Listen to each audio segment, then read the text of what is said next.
Welcome to the Daily Convo with your host, Big Body, Road Body, and your boy, Bonnie T. This is a weekly podcast with just two dudes being bros. Just a couple bros being guys. If you haven't figured it out by now, just a couple guys being dudes. So let go.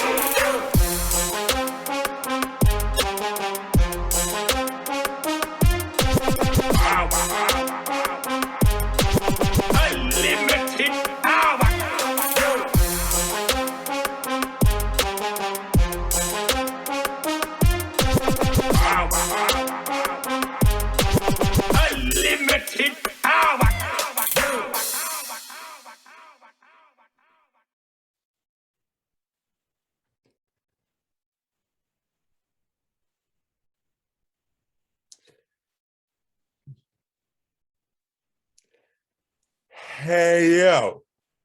Hey, yeah. Welcome, everyone, to the Daily Convo. Today's episode is going to be too cool for school. There's no jokes here, because this episode is dedicated to a one Scott Hall / Razor Ramon, R.I.P. Unfortunately, the only joke in here is one. Wow. Welcome to season 2, of the Daily Convo. It's it's supposed to be on a weekly basis, but we just stopped for a little bit, and then we had stopped on a weekly basis, and then despite the name, it's we're here now. It's the new. Hey, well, hi. What's going on, everyone? Volume up. Can they not hear us? Oh, no. Turn your own volumes up. Have you thought about turning your volume up? Let's start there, because that's usually a quick fix. Sam can hear us. So why don't you shut your stupid bearded face? Also, Yeah. why are you giving your area cut away in your username? Now everybody knows. Every single Who to person. look for in the 512. Every single person. Everyone knows who to look for that's bearded in the 512. I think you're the only person that's bearded in the 512. This isn't a beard on me, by the way. No. This is an anomaly that grows out of my body. It's skin, really. It's actually from my chest hair. That's why it looks so weird. I glued it on. Today's episode is I don't know why Juan called it sex appreciation episode. It makes it seem like we're talk about What are you talking about? What are you talking about? Like we're going to talk about sex and how much we appreciate it, which, I mean, let's be honest. Kinda. We all appreciate that, okay? Yeah. But Yeah. hopefully you're married. Or not. Listen. We're not pushing values on this shit. Like, I am pushing values. Whatever you do that makes you happy, you do you, boo-boo. To have intercourse in the state of Texas and the world before you're married. Nonsense. And that is something we're not going to appreciate. That is not even what this episode's about. Nonsense. This episode is about appreciating your partner in regards to when you're in a relationship. Sex. I hope that's not the only way you appreciate your partner is via intercourse. I think Juan just didn't know how to name this, and really, nope, I named it properly. It would be appreciating the opposite sex. Exactly. The same sex. Exactly. I'm not here to judge. That's why it's sex appreciation, kinda. That's kinda. You gotta market that one better. I think we nailed it. Listen, I'm proud of this one. Of all the ones I've named, I won't sign off on this. I'm proud of this one. This is I'm my not best signing one. off on this one. It's my best. Tip my hat to myself. You don't wear a hat. You don't have a hat on. I tipped it to myself. I'm gonna tilt my camera down a little bit. Oh, yeah. A little more. Just a little bit. There it is. Perfect. So you got my little. Look at that chest action. So, welcome everyone. This is it's sex appreciation, kind of. But before we kind of jump into that, here's what I want to know. One, it's been 3 months, bro. It's been 4 months, 2 years. I thought we were going on 7 at this point. No, I think it's been 18 years since we've last spoke to our audience yeah. and to each other. Dude, let me tell you what's been going on with me. Let's hear from you. You have way better news than I do. Just new news here. Actually, sorry, I am so rude. You're all over the place. We're rusty. Rusty, absolutely. We're rusty. It's been 41 years, Sam. Our sponsor, Juan, please give thanks where thanks is needed. I'm going to give thanks to our one true sponsor. And you know what is weird? In our break, I found it interesting that as often as we say this, because I feel like it comes up every episode, for the most part, maybe give or take 1 or 2, we don't actually specify this. But, Carl Custom Creation has been with us since day one, made us some phenomenal cups that Nabil is rubbing his face with right now. Carl Custom Creation just dropped his link in the chat for those who might be wondering, hey, I drink beverages, and I usually drink them. I love my face. And what would be better than having my beverage in a cup that's customized exactly how I want it, that not only looks cool, but as Nabil can attest, goes very smooth against your face. I'll tell you who can make that dream a reality. Take yourself down to Carl's Custom Creations, and he can make literally any kind of design you want on a cup. The man works miracles. Now, this is how I appreciate you, Carl, right here. That's Carl. It's weirder and weirder every time. But the thing that we mention every single time, for those who might not know, Carl Custom Creations is my father. And during our break is when I found that just people kind of just missed that whole thing and was talking all kinds of wild to my pops in the chat, not realizing that. Really miss that? It was just Mary, really, if I'm going to just name drop a specific person. Which, by the way, Mary really wants a cup, so we'll work something out with Carl Custom Creations to kind of figure that out. We'll make her pay double to rub on a cup where she is allowed to have one. Facts. But take yourself on down to Carl's Custom Creations. Get yourself a cup. Listen, where March Madness is starting up, whoever you're rooting for, you might want to put that logo on a cup. He can do it. You might have a wedding coming up. You want to get your groomsmen or your bridesmaid something. You're getting married to a turtle. You can put that turtle on the cup with you and like a little little and you have little Teenage Mutant Ninja Turtle babies like together, and that's like on the cup. He can do that. He can do it all. But what other things can you put on there? Can you tell him what other things you can put on there, please? Oh man, I mean, you name it, right? Like he actually one of the cool things. That's why I'm asking you. Well, I'm trying to tell you.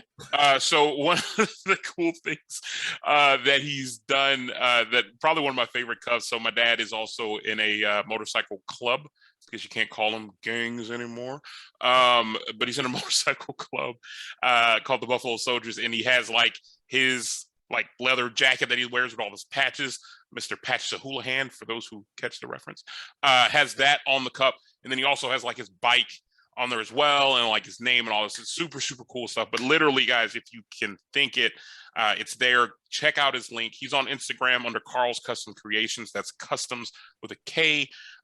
Hit him up and you can literally see all of his masterful pieces of artwork that he's done. He's done our fan appreciation cups, which we'll get some more this year for our 10th episode. So we're just going to name drop that now so you can put that in your calendar. We'll tell you when we get there or when we're close to it. But Carl's Custom Creations with a K, great work. Can't say enough.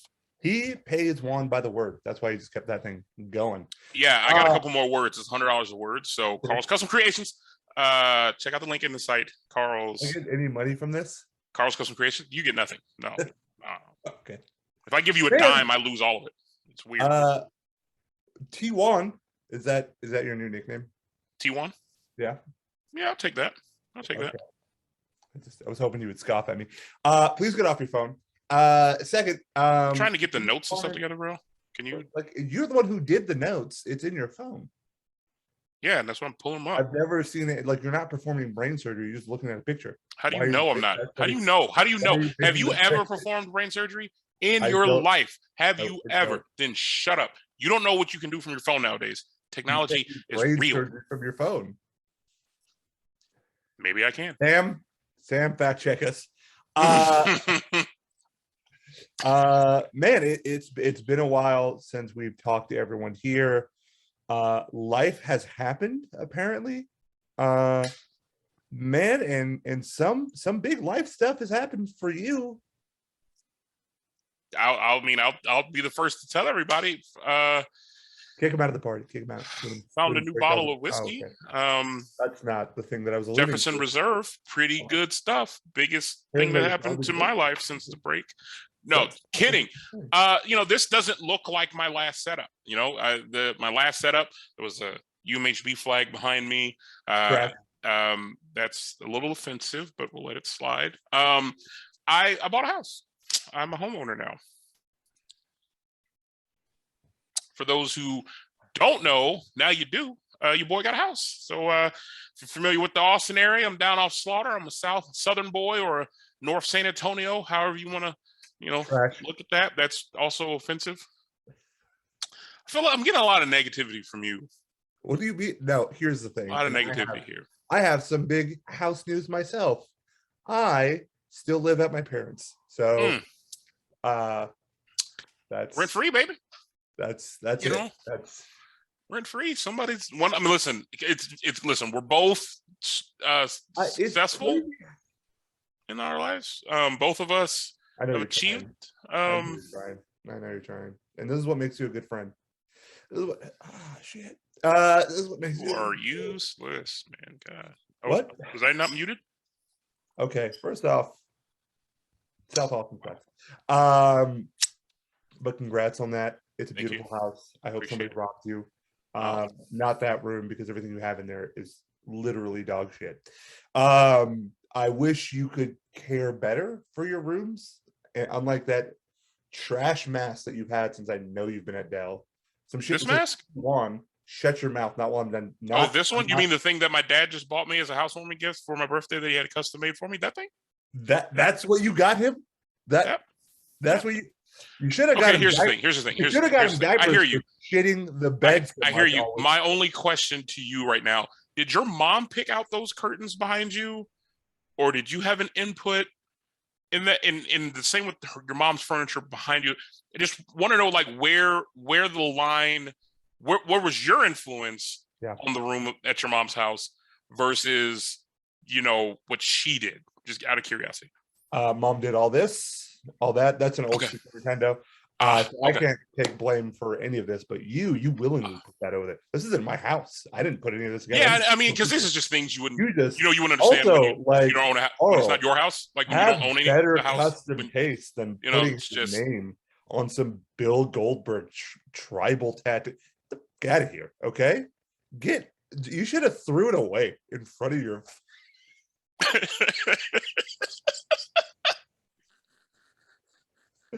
Oh man, I don't think any of that. I just okay.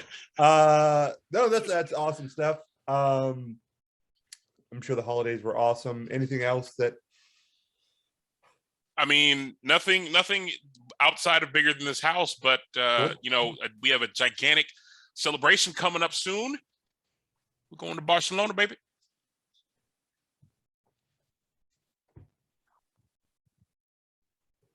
That's gonna be exciting. That's gonna be really fun. I'm hyped. I'm hyped. I wish I got invited. Yeah, it's kind of a friends, like a family thing. No, I know. I get it. I spoke to my lawyers. Let's see. For me, well, today, I no longer have braces. Oh, you're no longer a metal mouth. Okay, look at you. We all called you metal mouth behind your back. Who called me metal mouth? Everybody called you metal mouth. We called you like the Tin Man. That's not cool. There were a lot of offensive things we said behind your back, but it's fine. Why would you call me metal mouth? It's kind of disgusting. I also turned 1 year older, but let's admit it, I'm haggard looking anyway. Genetic pool did not work out for me. Celebrated my 34th birthday. but my friends were Yep. awesome. Treated me to an amazing night at a place called Three Forks. They're, believe it or not, they only give you 2 forks. I beg for the third one. They won't do it. And then we did the thing that I love doing as a pastime. We all went and hung out at a hookah bar. My family treated me to an amazing weekend. My training partners treated me to an amazing weekend. So it was an awesome birthday. Still house hunting, of course. And then excited to go to Barcelona, man. That's going to be great. And I'm happy that none of you are coming. One other thing is I convinced Juan to procure, play, and enjoy a wrestling video game, and he is obsessed with that thing. It's pretty great. He is obsessed with it. He has made his own character, and gonna lie, it's hilarious. It's hilarious to see how much he enjoys it. It's an absolute blast. To give anyone an update of where I am currently in my wrestling career, I am the WWE champion at the moment, still holding on the Raw belt. or SmackDown? On Raw. I don't play around here, right? On Raw, I literally today just beat John Cena's ass. He wasn't ready. I fought hard to pull him out of retirement. He had to move a lot of his movies because he's big time, He had to move a lot of his movies. Would one say you could see him? Oh, I saw him. I saw him as I got the. And could you enlighten everyone here and let us know what your wrestling name is? Yes. So my wrestler's name is the Savior, Billy Isaac. For those who do not know the way to the Lord, allow me to show you and bless you as I take you to my Father. My only nemesis would be Death himself, the Undertaker, and we jousted. We're 1-1. But you won, right? I won 1. He beat me the first time. Then I beat him in a tag team match, which I feel like doesn't count. That's not a real mono. Doesn't really count. But then I just had to beat him on my way to Cena. It was a whole thing. How much training and preparation did you do for this match? We put a lot of work in, bro. We're talking 2 days. I was really in there trying to get it. It's fantastic. What?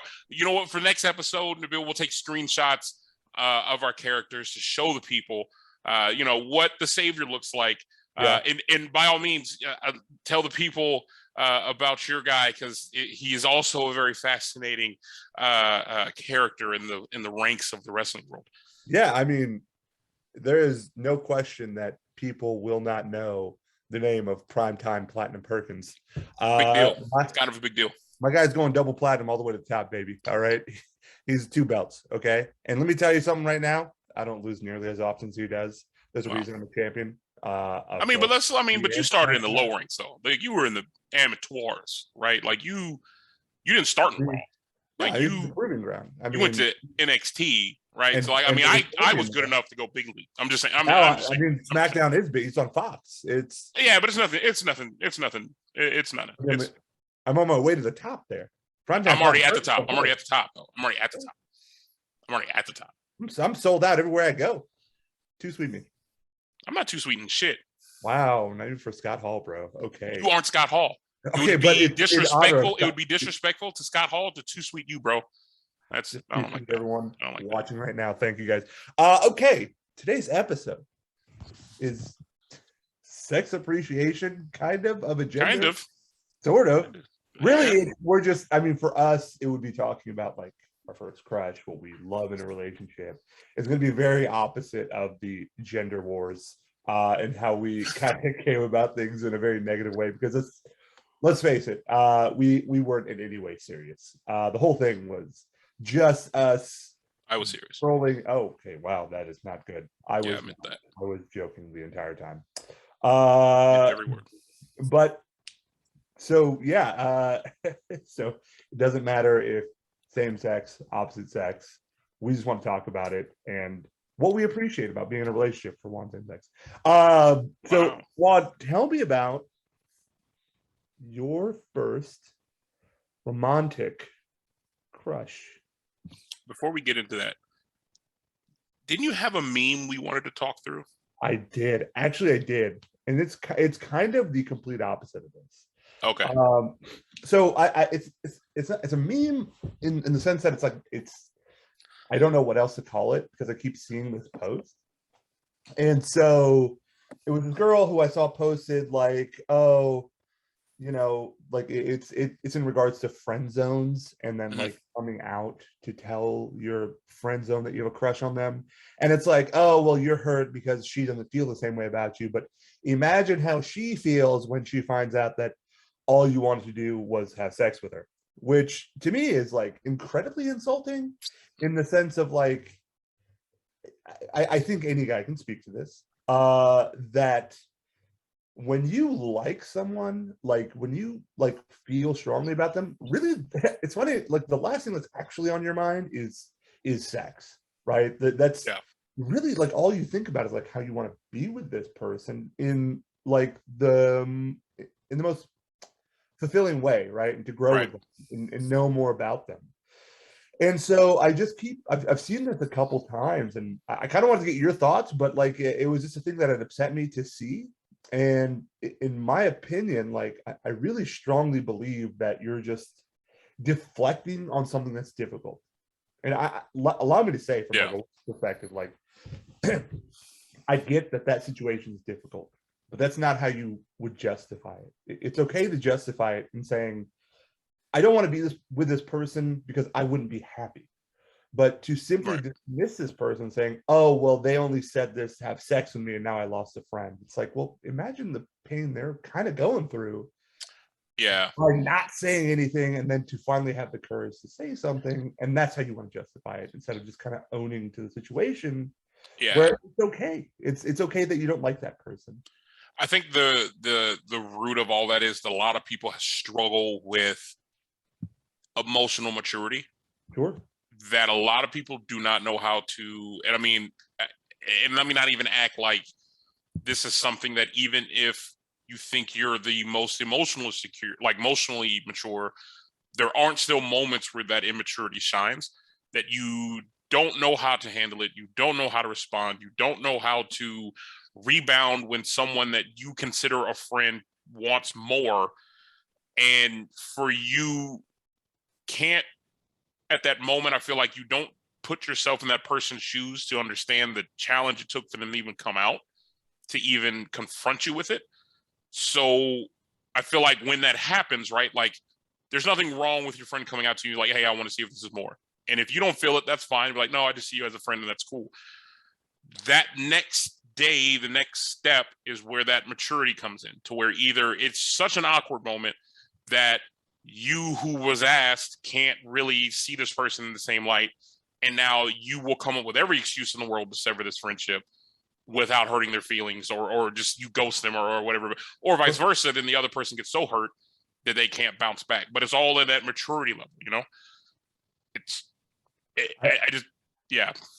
I just think it's also to me like the main point of that is like, hey, if this person tells you how they feel, and I'm not going to say like people are all perfect, but if they tell you how they feel, that's a state of emotion, not a state of lust. And facts. And it just becomes the easy cop out to then blame it on, oh, well, no, they just wanted sex with you, because, and as I say, it'll just pivot back to that. You can't handle what just happened, so you want to take it to its lowest common denominator. They were only in this for sex. That's not the case. If that's the lie you have to tell yourself to justify this, to move past it, that's shitty. Because that's not the reality of it. And I think that happens more times than not, that it just immediately goes to sex being the only driver. And maybe that person didn't articulate their feelings properly, right? Like it could have been received that way. That doesn't make it the reality of the situation, but that often becomes the cop out, in my opinion, of it's no, they only see me in a sexual way, I'm out, right? And in that particular case, that's where that was, right? Yeah, I appreciate you reminding me that. I just kind of want to talk about that briefly, and just like it just kind of bothered me, and I was like, I just want a platform to just like throw this out there for people to hear, and just next time you see that, just understand like things like love are just more complicated than a few words on a meme like that. Like I just and it's just a cop out to me to say something like that. Yeah. Anyway, love to know everyone's thoughts. But on to the show. One quick, can we just freaking move on, dude? Like that's man. You just keep throwing them at me, and I'm gonna keep pivoting them in another direction. So back to the same thing. just right back to it. We're gonna get there. Your first crush, man. I want to know about it. What made that person your crush? Like, how did it feel? And I want the details. I want. All right, so you know what's really I'm gonna answer the question, and this is me pivoting again. I'm kidding. I have to say that I gotta go play WWE 2K. I gotta go to the bathroom. No, the crazy thing with doing this show and being so transparent doing this show, I feel that I have it worse a little than you. Because my dad's on every one of these shows. Every single one of these shows. My sisters are on this. What are you talking about? Yeah, your sisters are on sometimes. I don't think your sisters are on right now. I'm positive not a single Rabati is on right now. They're not. Right. But you've had some on there. My pops has been on every single one. So my dad has probably learned more about me on this show than he has ever in his entire life. That's great. Listen, man, you don't have to tell your dad about how you lost your V card. Okay, we're talking about a. Oh, we're talking about the. Oh my god! No, I'm kidding. We're not. No. I just find that just to be hilarious. So. Yeah, but Sam, you're more mature than. Come on now, Sam. I think you know this. Anyway, go on. I love Muffin Top, man. He's great. Garth. He will always be Muffin Top. Also, muffins are gross. Go on. Muffins are gross. What? Like, I'm not a muffin person. You know, I'd rather have a good croissant. Get the fuck out. Do you like cake? Yeah, but muffins and cakes to me aren't. They are exactly the same. One has the same argument that you do to me. One is a muffin. Oh, you fucking suck. I hate you so much. All right, so my first crush, like legit crush, was this. Tom, I hate Tom so much.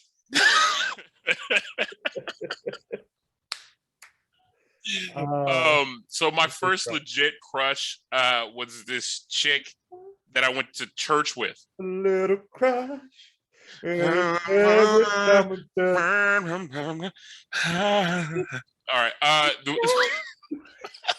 It was this chick that I went to church with, and her name was and this is the craziest shit.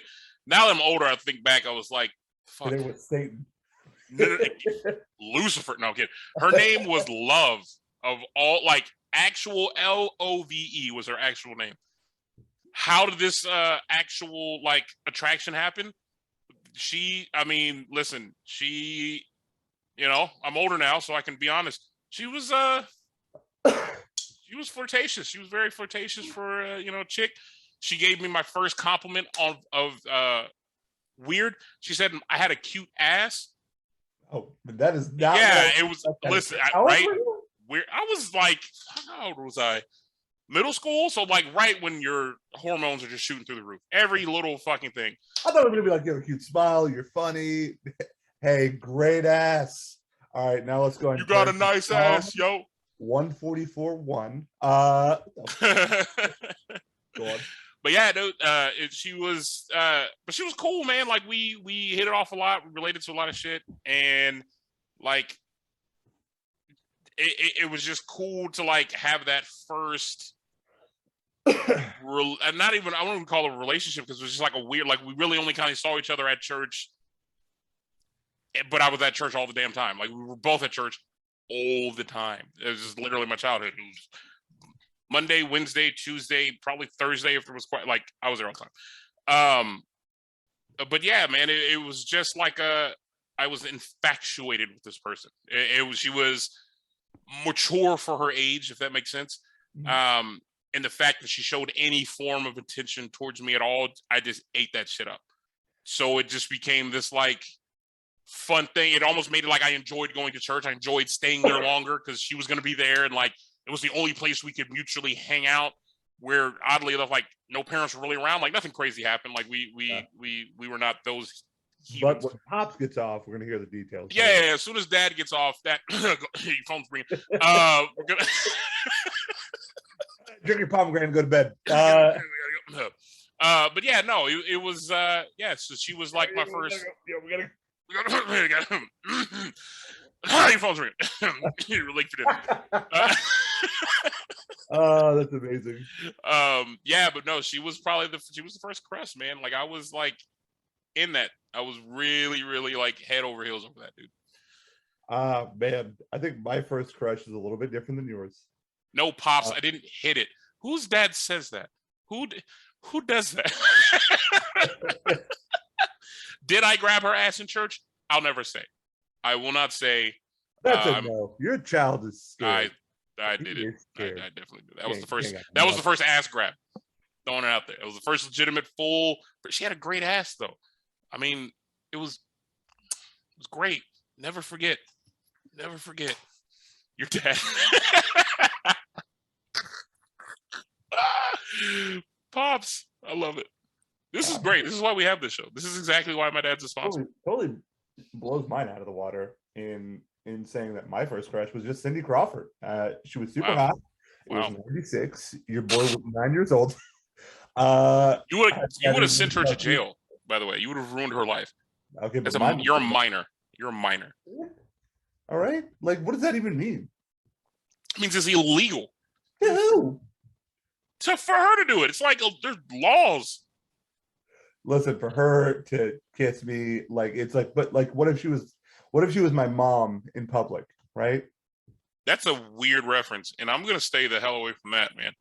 But like, we were just pretending that, like, she's not actually my mom. You know what I mean? But that's gross, dude. You know what? I'm walking away from this. Where are you going? Where are you leaving to? What are you doing? Sit down. Stay seated. I would say my first crush, which you actually know about, was in high school. It was in theater class. There was this girl named Tessa. Oh man. Yeah. That was like, okay, like, you know, I'll be honest with you. I know of her. I did not know it went back that far. Went back really far. Wow. That explains so much. Explains so much. That's why there's like so much like root there mm-hmm. in a tree stub. That shit ain't grown. It's never grown. Yeah, man. It was, we were in theater class. I remember like just always enjoying talking to her. Mm-hmm. And in my head, it was just like always a pleasant experience. Yeah. And it was like, it's really rare that you could get a girl, like, this is how you know girls like kind of really interested in you, is they're talking about you instead of you talking about them. Yeah. And so like, I remember in class, you know, after like little moments, like class was an upheaval, and just finding out that you liked me that day, but I couldn't hear.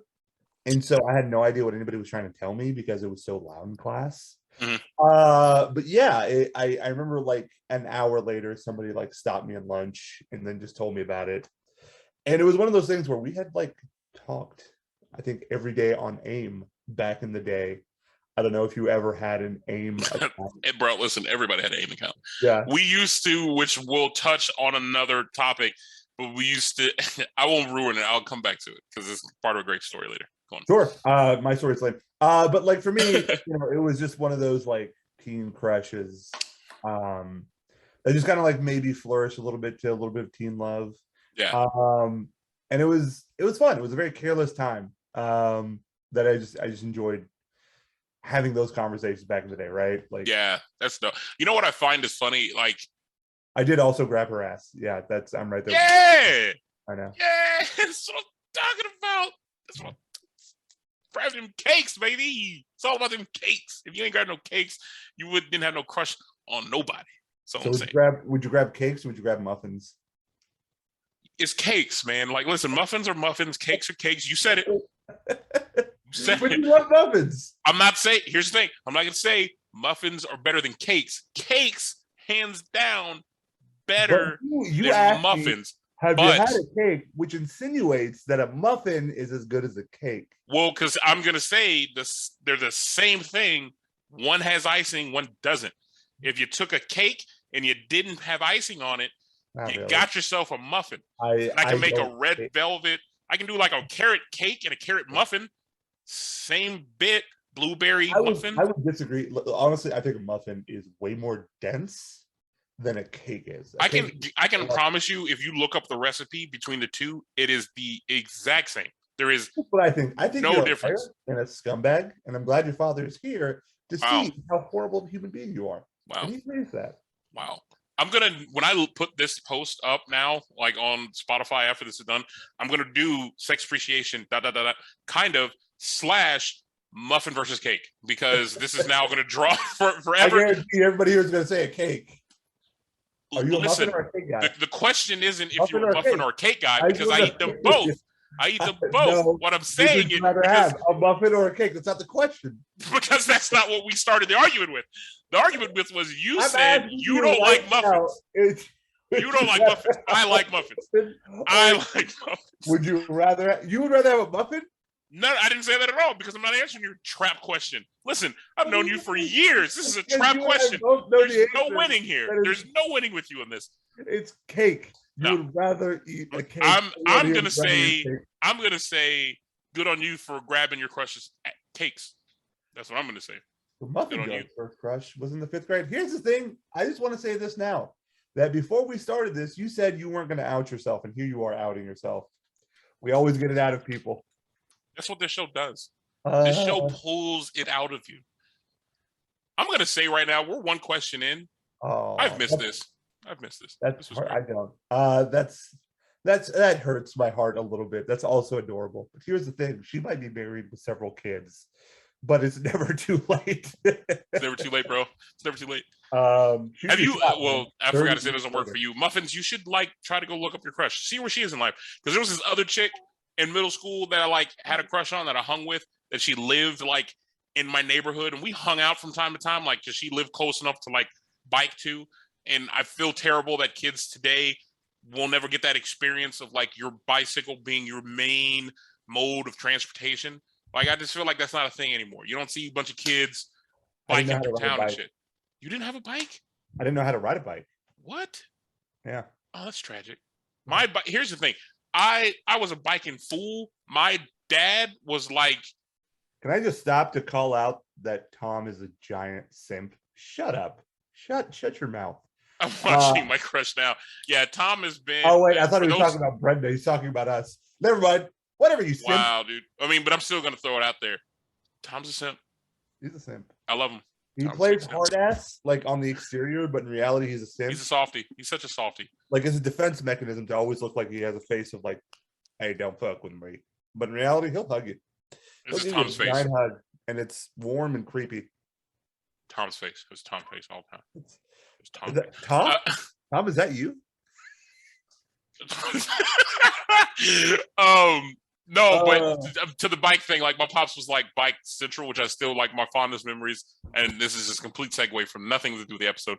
But there would literally be Saturdays where let someone in the friend group's tire go flat. We go to the house. My dad opened up shop. Everyone is in the backyard. Pops is changing tubes, showing them how to fix flats.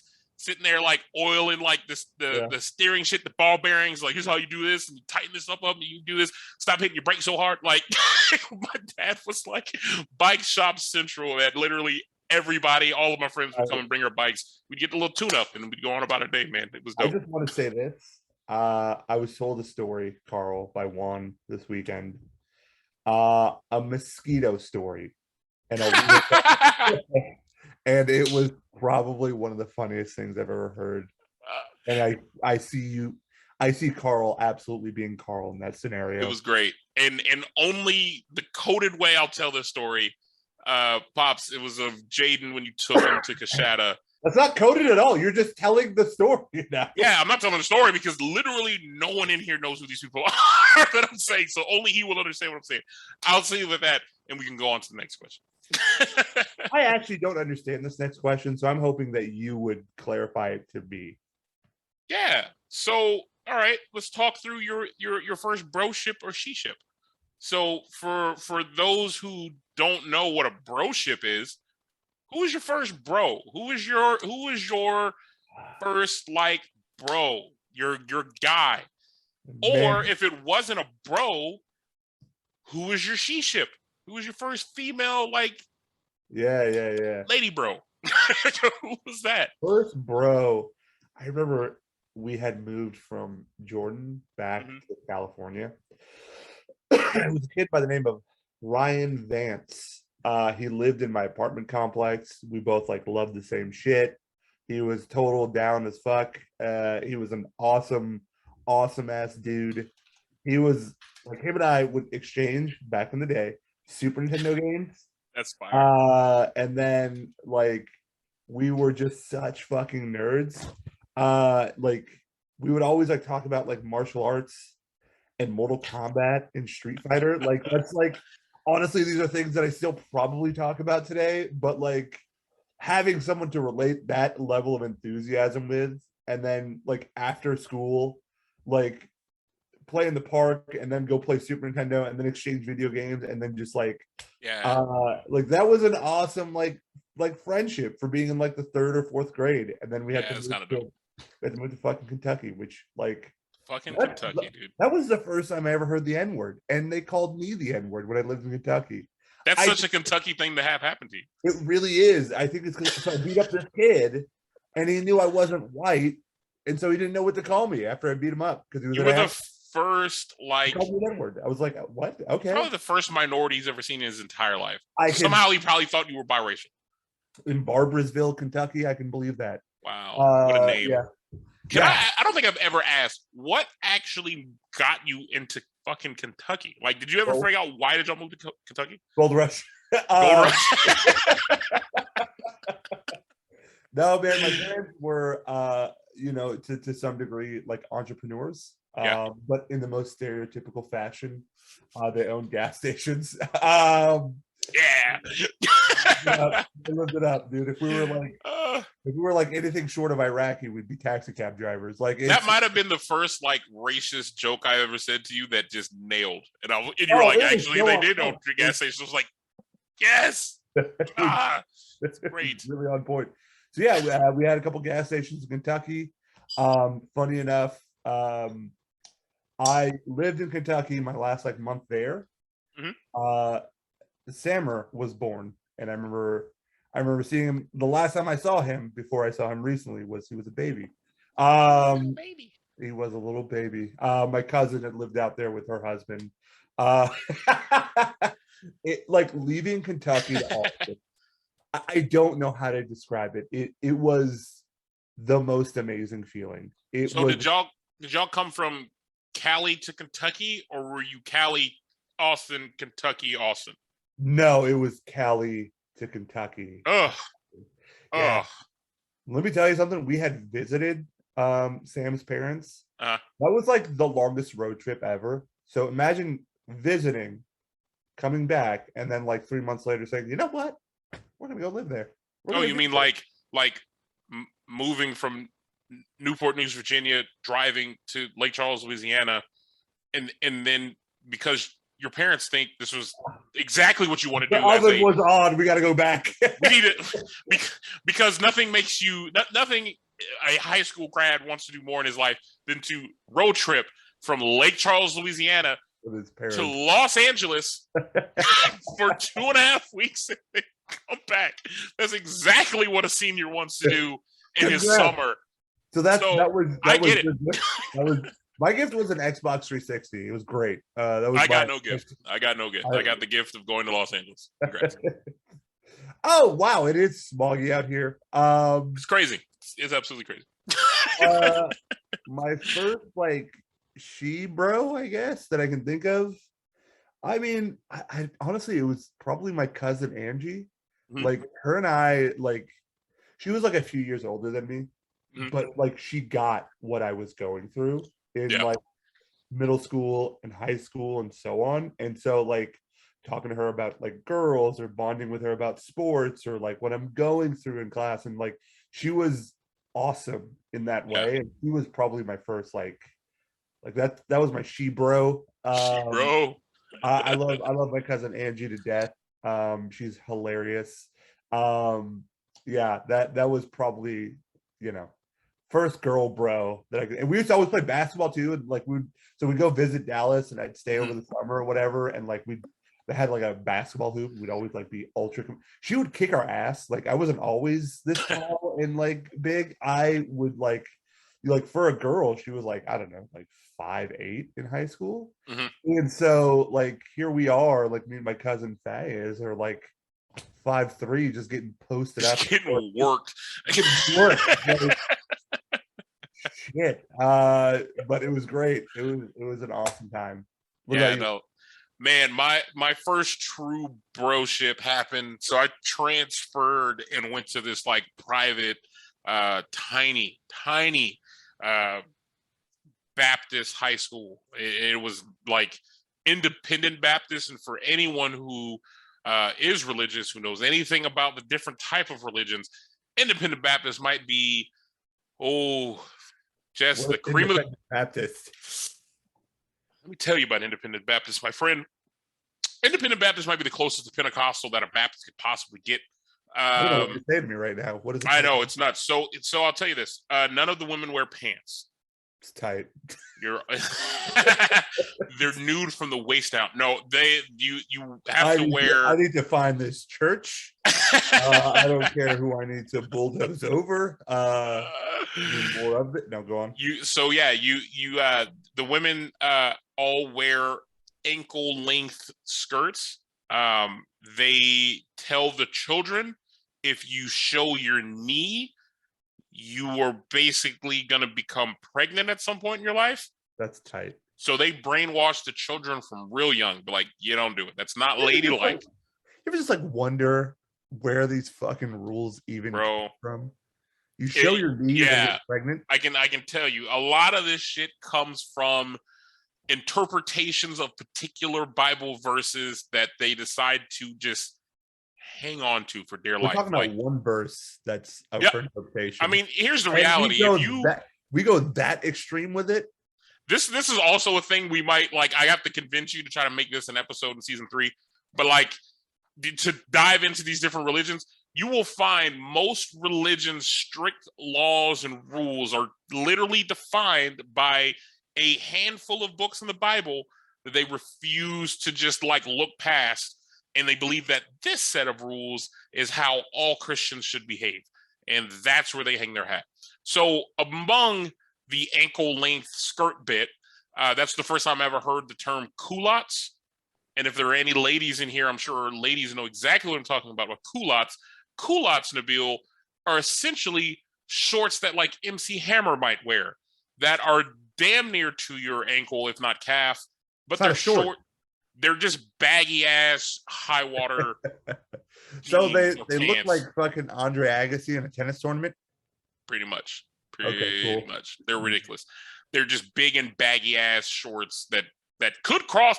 Honestly, if they were standing still, it could look like a dress. It would just look like a fucking skirt of some sort. So you're wearing like old feudal Japan pants is what you're doing. Pretty much, yes. That's exactly it. That's kind of what I'm imagining. You're spot on. You're spot on. And like we had a volleyball team, and the volleyball team wore culottes. Just the weirdest thing. They believe your dad is sitting there just like he knows. He 100% knows. He's like, yep, that's the 100%. I put my son through.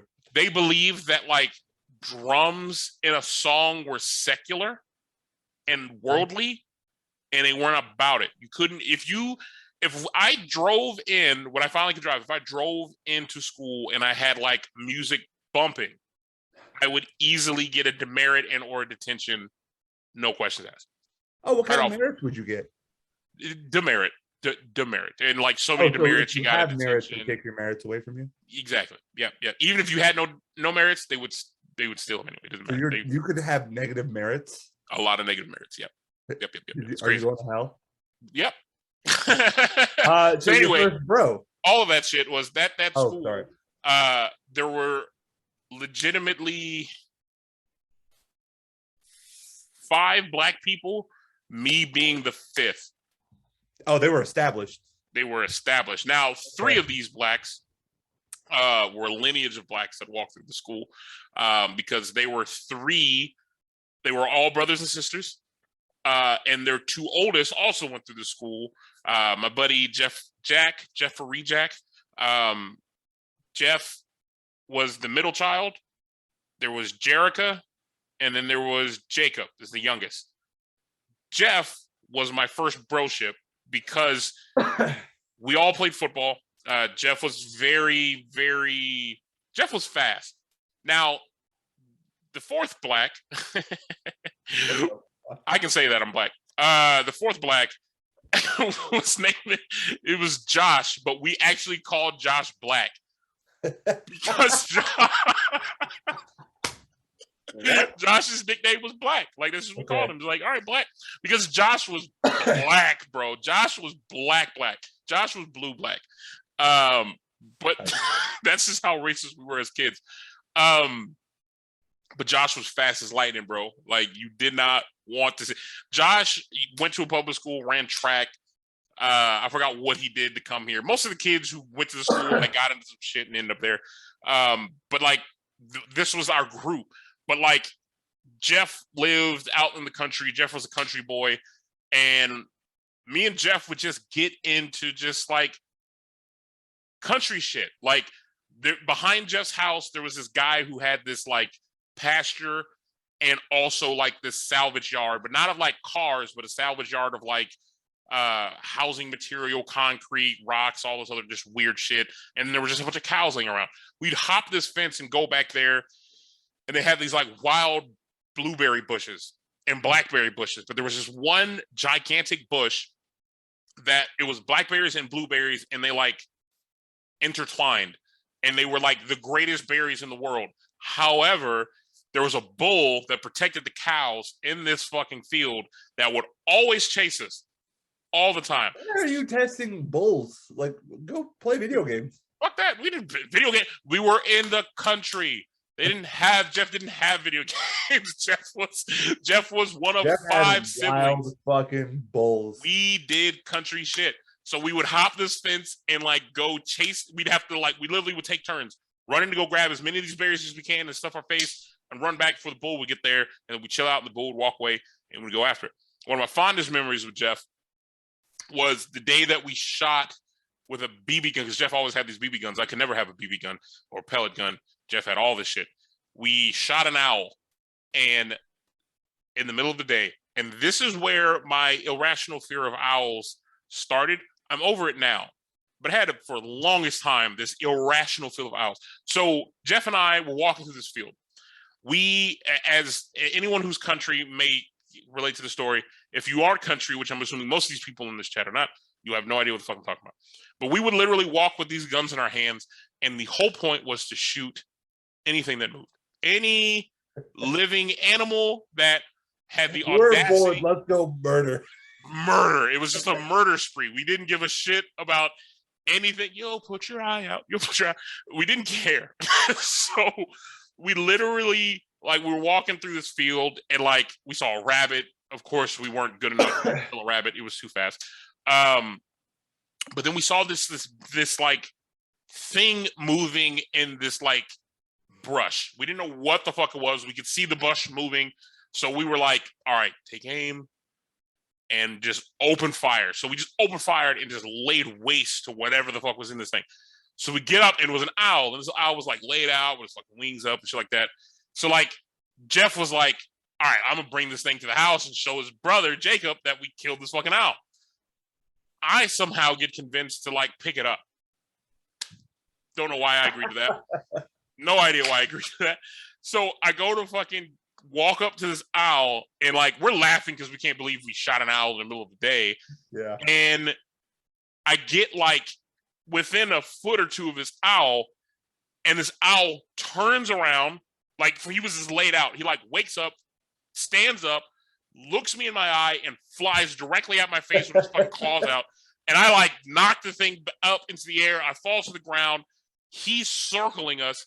Me and Jeff just haul ass. And from that day forward, I was terrified of owls. That owl did not die. That owl, blood. He was pissed. He was so pissed off. So fuck owls. But yeah, Jeff was my bro shit, man. We got into a bunch of just So you say fuck owls, even though Yeah, fuck you owls. got the motherfucker. Yeah, it's not And my he was fault. trying to He knew what protect was going himself. on. He was in the country. He knew. It ain't on me. He should have known. Ain't got nothing to do with me. Jeff was also the person that like taught me how to like make $1 stretch. So me and Jeff were also two broke individuals. We worked a lot of the exact same jobs through high school. We were money hungry, but we didn't have a lot of it. So there were literally during the summer, Jeff had a car. I think Jeff had his car before I had a car because he was driving like his family's van or some shit. So he would come pick us up in the van, and me and Jeff would get in the van, and we were like, "How much money do you have, bro?" Jeff was like, "I got like $4 to my name." I'm like, "Bet." I got like 5. Let's go to Walmart and make a feast happen, bro. This was like the greatest days of all time. We would go to Walmart, we would buy an entire whole rotisserie chicken, and then we would buy a pound of potato wedges. Because at the time, me and him both worked at Walmart. So like I worked in the automotive, Jeff worked in like the electronics. So I was like changing tires and shit, and Jeff would literally like we would go and get this shit on discount. We'd go back to Jeff's house and just crush. Can I just say the Walmart potato wedges are the greatest potato wedges ever made on this planet. Even today, I will struggle if I walk into a Walmart and I smell that shit. Because here's another here's another thing I'll tell you that doesn't get talked about with Walmart cuisine, because I am an expert of the 5-star etiquette of dining at a Walmart establishment. Walmart chicken wings slap. I don't think I've ever had them. Oh, bro, listen, treat yourself. Because they have like regular, like medium, and then they got spicy. And you know I'm not a sauce guy, so none of them are sauced. Banging. I'd get a pound of those wings and a pound of wedges when I had money, because back then we didn't have money, so we couldn't do it. Here's my battle. Is there are things that I'm like, that's gross. But unfortunately, when Juan stands by something, he's 100% of the time. I'm sorry, no, 99% of the time right. My dad had to learn that. Here's my one thing is I don't like Popeye's rice and beans. Red beans and rice. First off, if you're gonna, at least if you hate it, that's fine. I respect you don't like it. I hate it. At I don't least care to know its name. Just say it properly. I mean, because it's like, but it's a dish all over the world. Like you're not gonna go like, let me get your beans and rice. Family has a fun fact. Due to the Middle Eastern cultural practices of covering the ankles, the Black Death did not spread through the area. Rats used to bite the ankles of people and spread the disease. It is the location of the plague doctors did not cover. Funny enough, I actually watched a thing a few weeks ago that was like, was the Black Plague the thing that actually killed everyone? Mm-hmm. Just because I think it was something about like how diseases spread, and was it all really the Black Plague and blah blah blah. I thought it was really interesting. It was on a YouTube channel called Thoughty 2. Interesting. Which is a part on 42, which is the meaning to everything. I'm here for that. I want to ask a group of questions. This is really for Sam. Sam. Before you ask that question, let me clarify one thing, because I have to point it out to my dad's point. Oh, correct. We were not poor. My dad just wanted to make sure the second I was old enough to work and earn money that he never gave me a dime. I'm kidding. He gave me money when I needed it, but I had to work. I started working at the age of 15. I don't think we were poor. I just think my parents like knew what needed to be purchased and what was essential and what 100%. I think that's where my parents were. And because like we can both be honest, like once you become a teenager, the things you want and think you need in life are not a priority anymore for your parents. Like, no, fuck off. Like, you can go earn it your damn self. Like, I'm not giving you gas money. Go get a job so you can get your own damn gas. Or you want to go eat because you don't want to eat what's cooked? Cool. Get a job and pay for it yourself. So that's the reality of the situation. I might have actually sent this to Sam, but just curious. Sam, do chairs exist? Oh, God. Think about it. Okay. So I got to go to Walmart and get potato wedges and wings. Potato wedges and wings, baby. We're going to do a whole thing. We need to have an episode where I come over and we just eat trash and have an episode. I'm so with that. We're gonna do it this season. Like that's That's like gonna Long John Silver's and just garbage. Okay. I'm so down for that.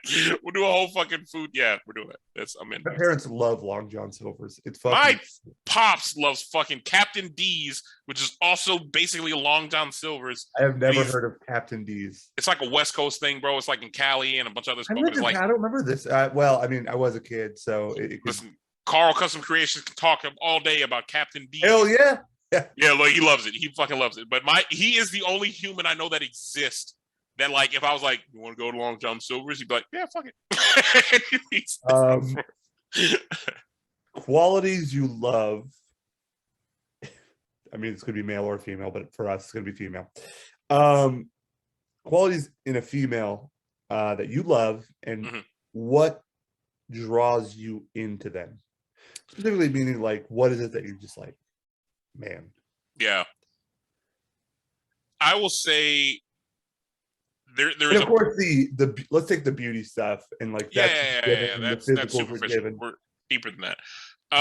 The thing that I admire, the thing I admire, I'd say the most about like a female that like you don't see this same level in any male, period. That like I wish I had a little of that in me, but we're just not wired that way.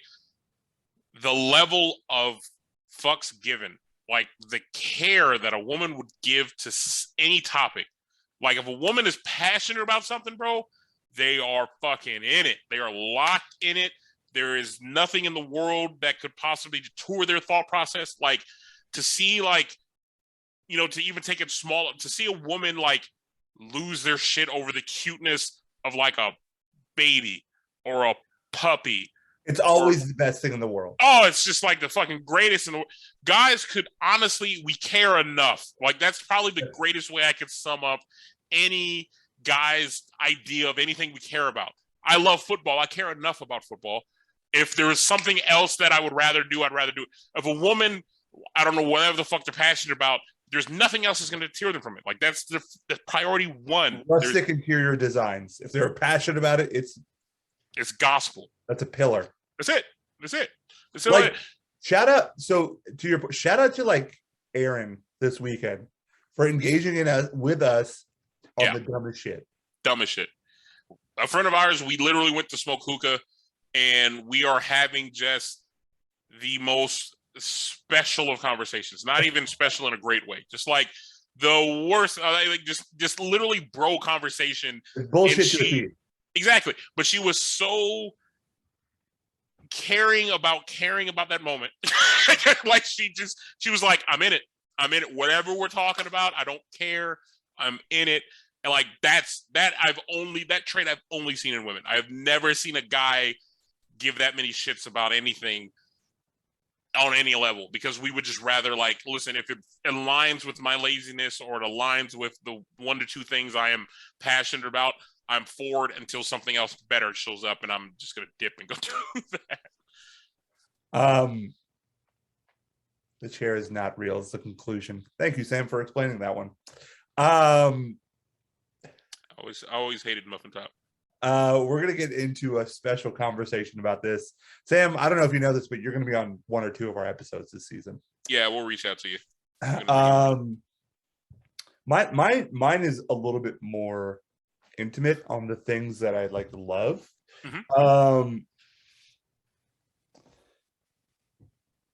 I like if it's a person that I like, and I don't know if it's like a child trait or whatever, but like the special things that I love are like I can put my head on a woman's lap and I can immediately fall asleep. It's like the most peaceful and like weirdly protective thing that I can think of. And it's just something that I love. And like whenever I'm dating someone, like if I can get to that point, it's like that's good. That's like that is a thing I love, that I don't think like a girl who's a friend or definitely not a dude I could ever like do to, because it's just not a thing that I like. Like, I mean, fuck it. Like, listen, cuddling is great. Like that is not a thing I can ever find without being in a relationship with a woman. And that is like, there's something about that intimacy that is just like special. And it's just like, just the two of you and nothing really outside of that matters. And it's just a warm and comforting feeling. Unless it's actually warm, then please get the fuck off. Fair. No, it's funny you say that. So like there was this thing that like when I was at the private school, the pastor was also the like geometry teacher and class cuddler. But it was funny because like my big thing, I wouldn't get in trouble in school, but I would always get like called out at least there for like I'd fall asleep in chapel on a religious basis. Like it's like you could count on it on Wednesday because Wednesday morning I'm falling asleep, and the pastor would call you out, wake you up first time, and the second time you fall asleep to make you stand up. But then like it was really cool. Like he would always come and talk to you like afterwards because he didn't want to make it like he was calling you out. He would say, oh, "Listen, don't feel bad about it." He's like, I mean, I'm a pastor of this church. I fall asleep in this church all the time. And he goes, he's like, the thing I find interesting is that when you are comfortable enough with someone and you fall asleep in their presence, it's actually a compliment. Yeah. Because you will never fall asleep somewhere you aren't comfortable or you don't feel safe. So to have that, he's like, you know, if you're with someone and you're falling asleep with them, you know, like that means something. That's the he goes, he's like, not to in literal sense, but it's the highest compliment you could possibly give somebody is to fall asleep in their presence. I feel comfortable enough around you that I feel safe enough to sleep here. Just accept it. So like I've always said that for people like you fall asleep, it's like, listen, that's the highest praise compliment you could possibly give them. Great point again, Sam. I learned this about dogs. Is that like what the way they sleep around you means the different levels of comfort they have around you. If a dog is like you just got a dog, or you're babysitting a dog and they sleep on their stomach and their like head is between their paws, that just means they're kind of guarded about themselves. But like the different stages they go through where eventually they're full on their back and just this to you, just sleeping just like a slut, just like giving it up, just like I watched a video on Instagram before I got on here of a pit bull doing that in a couple's bed and snoring and just like that's sleep asleep. Well, that's sleep asleep. And when a dog gives that to you, their stomach, that like the most sensitive of their areas, like that means it's like the ultimate sign of trust and love and blah blah blah. So I've also learned if a dog takes a crap and doesn't turn back to look at you, they're a sociopath, and you should probably get rid of that dog. That's hilarious. Yeah, because a dog, so like because essentially you don't realize it when you're training a dog, when you take them outside to use the bathroom, right? You're always there and technically you're kind of always watching them. So it becomes this like they are their most vulnerable. So which is why when they crap, they usually turn back and look at you at some point to like, you watching me or am I cool? Like you gotta watch this thing. But if the dog takes a crap and never looks at you, this dog is a sociopath. Like this dog gives no fucks about anything in life. You got yourself a literal maniac on your hands, and I feel sorry for you. You can get rid of this thing; he'll kill you in your sleep. Segue. There is one other thing that just, I mean, speaking of sociopathic dog craps, there's one other thing. Like, there is a difference in talking to a woman versus talking to a man that like no dude could ever, like, to me, like you just can't take that place. And there's something about that level of conversation that you have with a woman that's like so much more engaging and like you want to be a part of and present for, versus like when you're hanging out with your friends, like from my experience, like we're either bullshitting or debating. And it's always like a thought-provoking thing, but in a different, like, who's better kind of way, versus when you're having a conversation with a woman, like, well, what outlook do we come from? And what is our differences and what is our experiences, and things are more intimate and personal. And when it's with the person that you care about, that you like, and just going through that conversation until like the wee hours of the morning, like, that's incredible. That's amazing. That's true. And that is, I'm going to leave you here with the audience for 1 second. Sorry. Give me 1 second. Keep going. Keep talking. Where are you going? Where the fuck did he go? Here's the thing. I hope somebody's robbing him personally. So question to the group here. I'm curious as to like, what are some of the things that you find that you love about the opposite sex or the same sex, or like a quality that you look for, whether it's like great conversation or dance partner or whatever. I just think that like, I find myself always in my own thoughts. And when I find somebody that's as like weird as I am, in the sense of it's all you, buddy. When I find myself in a conversation where somebody's like willing to go down that like weird journey of like weird shit to talk about that's in my head. For instance, do chairs exist? K-Dod, do chairs exist? Answer that question. Where did you go? What happened? Don't worry about it. Listen, I'm not in mid-season form here. I had to take a bathroom break. I've been pounding whiskeys and drinking water this entire episode. Wow, that I wasn't is the ready. fastest number 2 I've ever seen. K-Dot, chairs don't exist. Fastest in the West. So I answered my question. All right. Just honestly, I feel like you really disrupted the path there that we were going on. Please, the next time we're having a podcast, take all your shits beforehand. I'm going to be honest with you. Listen, if you can't handle the kids while daddy's gone, absolutely not. No, I provide. Maybe you're not a I fit mother. I provide. You're a terrible mother. I provide. What are some things that you're envious of the opposite sex? Easy menstrual cycle. Next. Yeah, that's about it. Really. I mean, what else? Giving birth. I'm so jealous. You know, I will never get to experience the joys of.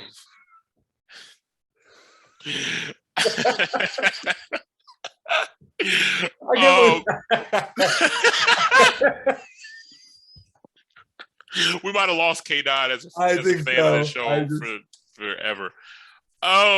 K-Dot chairs don't exist. Yeah. I mean, K-Dot, if you we're gonna dedicate an entire episode now because I feel like this is a very important topic. We're gonna do a whole conspiracy theory episode to walk down this whole aisle of why chairs don't exist and a few other high thoughts that we've come up with, or shower thoughts, however you want to adequately put it. Anyway, to the qualities. No. I think that you're envious of. Envious, that's right. Of the opposite. Like, I think the way a woman can command a room is way more different than a guy. 100%. It is 100%. very different. Like I think women don't understand how much of the energy of a room they control and how much of a presence they are to that room. Yeah. Or maybe they do know, but like, I don't think guys ever are cognitive of that. Like, I think guys will never give the credit to the woman that when it happens. Because like I can vividly like there are a few people. Prime example, right? You've met her, you've interviewed with her, right? Like Mariah, my manager when I worked at VMware. Mariah would walk into a room and everybody would shut the hell up.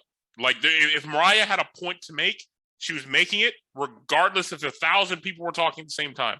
If she wanted to say something, she was going to say it. You'd shut the hell up. You'd listen, and you did it. Like she had the perfect mix of mom and dominance that like she controlled a room. And every instance she was in, she made sure it was understood without speaking that she was the most important person in the room every single time. And like a lot of women have that. They just don't harness it necessarily.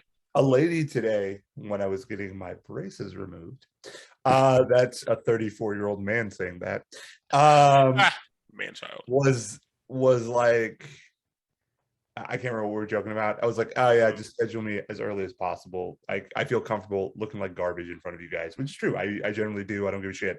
And so she was like, oh, I know. She's like really pretty and she has like beautiful black hair. Mm-hmm. And it's just like, and you can tell under the mask, she's like, again, gorgeous. She's like, oh yeah, I know. I haven't washed my hair in 3 days. I'm lucky I get to wear scrubs. I'm like, you look fantastic. I am so envious. If I go like an hour without like taking a shower, then I look like horse shit for the entire day. The amount of upkeep I have to do to make myself constantly look presentable versus I think women just naturally look beautiful. Like it's like I just rolled out of bed and yeah, this is me. Like my hair is down and it looks great. And they're like, oh, my hair is a mess. And I'm like, what mess? You look fucking gorgeous. Like, now don't tell me you haven't showered in a couple days. That's disgusting. That's kind of gross. But like wash your ass. Wash it. We're losing viewers because of you. But I am envious of the sense of fashion women have, which is like make anything look good is really ultimately the point I'm trying to make. Like women will look good in almost anything. I myself have to be like very particular and very meticulous about how like right now I feel like a scrub because I need to get a haircut. Absolutely. I'm getting one tomorrow. I'm like, I feel homeless. I say it on a daily basis. Like I need to trim this up. This all looks a mess. Like my life is in shambles. But like, I mean, it's funny because you say that because like the thing I'm envious of is in a similar fashion. And I'm going to state this, and it doesn't, and I don't want it to come off in a negative way, but like the chameleon ability of a woman. Because to your point, right? A woman. You are so offensive. You're a piece of shit. Bring it. I'll accept it. I'll take it. I don't know. I don't know that. I honestly don't know what that means. Exactly. So like, right? You'll see a woman in its natural beauty, and I'm that. Like, I love a woman's natural look, natural, like, hands down, right? However, there is only a woman has this ability of throwing makeup on, doing their hair in such a way, wearing the right fit to look nothing like they do before they do all this shit, and come out and can make this look 3 different type of ways and just step out like, oh, we got this different fashion. I'm looking this way. I'm doing this way. Like, that is just the mind-blowing thing to me, to just have like the ability to change your entire persona in a matter of 3 hours, because some people take fucking forever. But like that ability to like literally alter your entire perception anytime you want to go out, it's just mind blowing to me. I look at a woman and how pretty they are and how gorgeous they are, and I'm like, oh, okay, I get what John Mayer's talking about. John Mayer's onto some shit, man. John Mayer's on some shit. We're gonna do a music episode, and I'm pretty sure can't wait. He's like in the top 5. Yeah. He should be. Maybe. We don't know. We'll see. Guys in Atlanta can do the same. Yeah, but I mean, Al, you're black. You know what Atlanta is. All right. I'm just gonna leave that at that. All right, you're black. You know exactly what Atlanta is. We'll save that for another episode. I don't know if I want to be a part of that episode. You'll be fine. Okay, so my brain is like, you're all over the place. So forgive me, everyone, because I might be a little more unfiltered because I'm like at those early stages of maybe getting sick. So I'm like yawning and coughing, and I'm like, oh my God, but also I'm a little more unfiltered. He's wild. Watch out. But that change takes a lot of money, effort, time, and consciousness. Man, don't be using all them syllables. A lot of syllables, my dude. A lot of stuff behind the scenes goes into. Yeah, no, of course. 100%. That's a compliment to the amount of effort they go through to like present themselves that way, but it's also the natural. Like, first of all, like, I don't ever look at the amount of work that somebody puts into their look as being a waste of time or a thing of vain.